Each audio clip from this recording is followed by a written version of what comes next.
निर्धारित समय सीमा में समाप्त होना चाहिए। समय सीमा सभी वर्गों के लिए 2 से 3 मिनट की है। पहला संकेत 2 मिनट पर दिया जाएगा और दूसरा 3 मिनट।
इसे जितना बांटा जाए ये उतना बढ़ेगा। ज्ञान मनुष्य का सर्वोच्च गुण है और मानव अपने जीवन के अंधेरे को ज्ञान रूपी दीपक द्वारा ही दूर कर सकता है। ज्ञान मनुष्य को पूर्ण बनाता है, परंतु उसे परिपूर्ण बनाता है उसका अनुभव। हमारे बड़े बुजुर्गों ने इससे भी कहा है कि ज्ञान से शब्द समझ जाते हैं और अनुभव से अर्थ। अनुभव हमारे ज्ञान को बढ़ा देता है।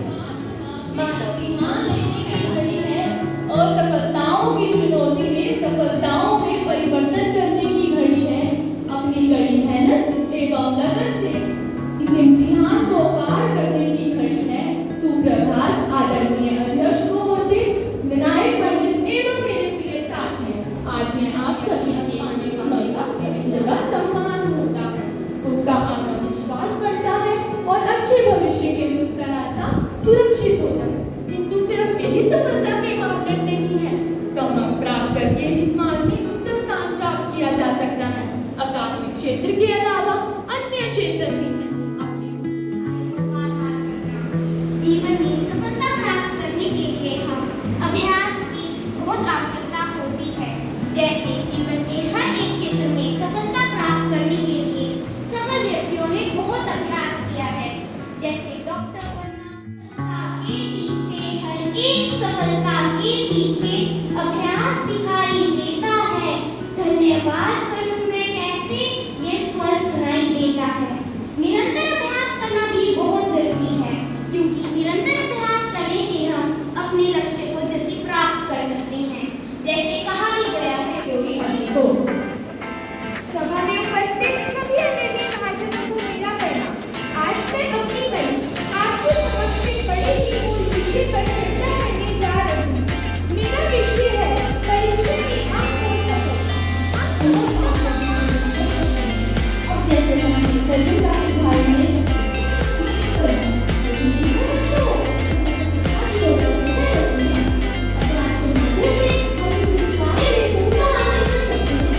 इच्छुक हूँ। मेरा विषय है नर हो न निराश करो मन।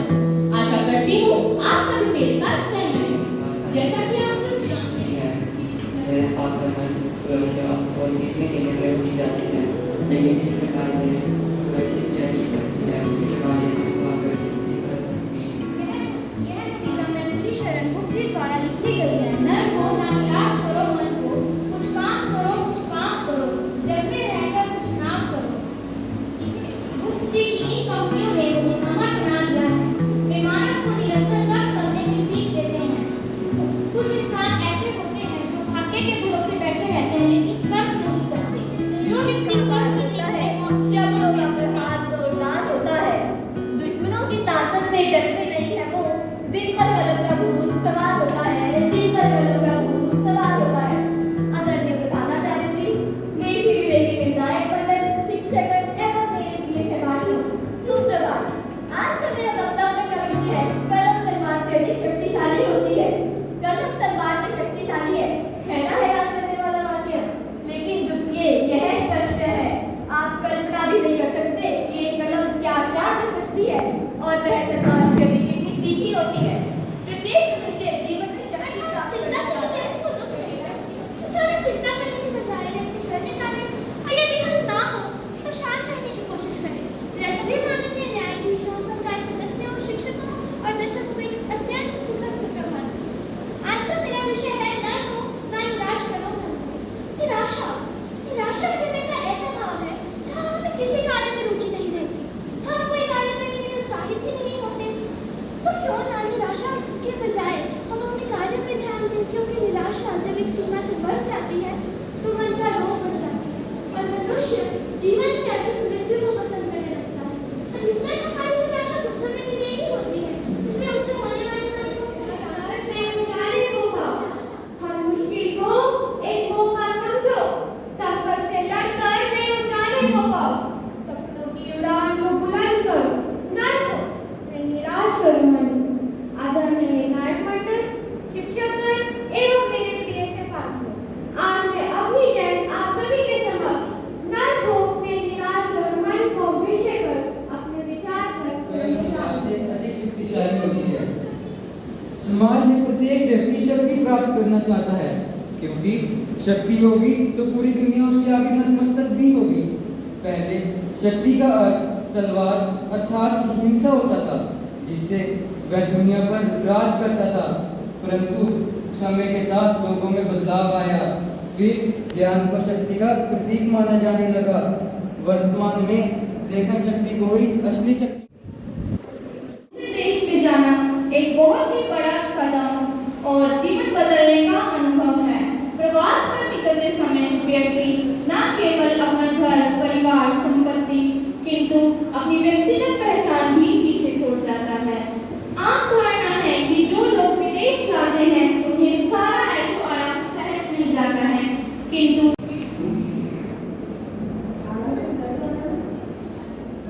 एक समाज या एक देश को यदि उन्नति करनी है तो उसके हर नागरिक को शिक्षित होना जरूरी है। उसके लिए उस देश की शिक्षा नीति भी बहुत अच्छी होनी चाहिए। शिक्षा नीति का अर्थ है शिक्षा प्रणाली को नियंत्रित करने वाले सभी सिद्धांतों एवं नियम कानूनों के समुच्चय को शिक्षा नीति कहते हैं। भारत एक बहुत बड़ा देश है। इसकी आबादी विश्व की दूसरी सबसे बड़ी आबादी है। इतनी बड़ी आबादी जिसने छात्र केवल किताबी ज्ञान को नहीं बल्कि तकनीकी क्षेत्र में भी बेहतर प्रदर्शन कर पाए।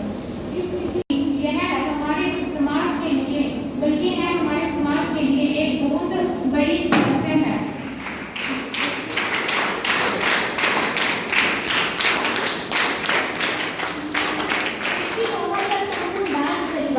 आदरणीय प्रधानाचार्य जी, निर्णायक मंडल, श्रोतागण एवं मेरे प्रिय साथियों, नमस्कार।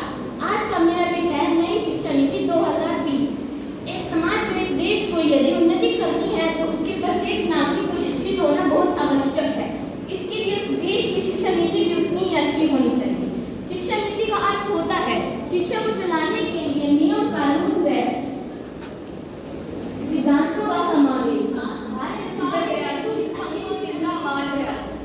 सुनी हो गई तेरी शहर की